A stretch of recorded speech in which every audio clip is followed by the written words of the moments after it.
5. That's how many children were shot in Jacksonville in just 2 weeks.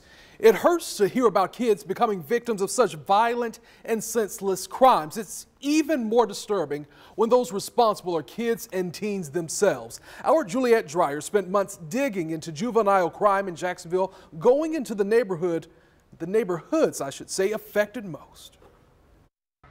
Think back to the last time you took your kids to the playground. Were you focused on your toddler on the swing set? Or were you looking over your shoulder? You can't even go to the playground because you don't know when the next bullet's about to fly. An 11-year-old girl told me that. For most of us, it's hard to imagine, but for many in Jacksonville, it's life.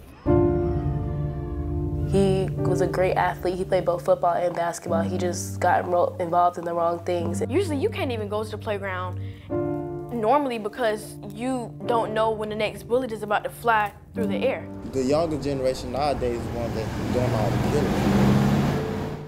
2,596 kids and teens under 18 were arrested in Duval County in 2016, according to data from the Florida Department of Law Enforcement. What you hear, gunshots.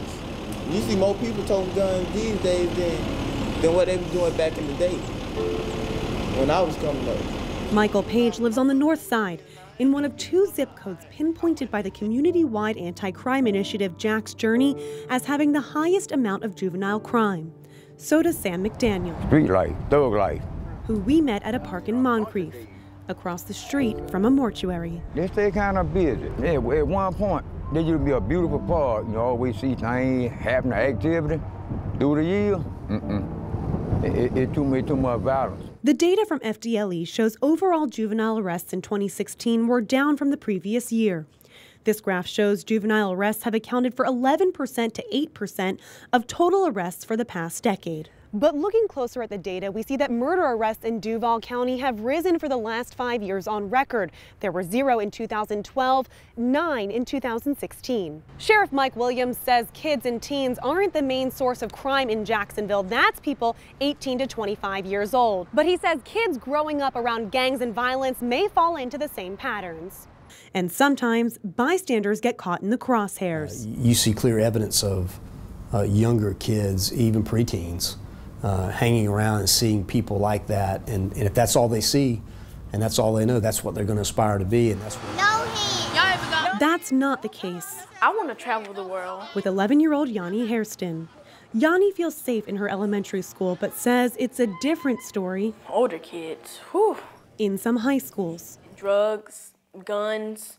Here she's talking about going to a Sandalwood football game with a relative. Kid got arrested for fighting and selling drugs, and one got arrested for having a gun on him. And when somebody gets arrested, it's like, wow, I could have been shot. High school seniors Kiara and Keone Lloyd experienced that tragedy firsthand. He was a great athlete. Through the deaths of not 1, but 2 classmates. I mean, once you get involved in that lifestyle, you never know when they're going to take your life. Even if you're not involved in the lifestyle, a bullet doesn't have a name. Time after time, these are our kids, our youth, committing and falling victim to crime. So I went straight to the top, the mayor, the sheriff, the state attorney's office, to find out what they're doing to stop it. We are taking an entirely new perspective in this city. The answer might surprise you. I'll have that story Wednesday at 6. Juliette Dreyer, First Coast News on your side.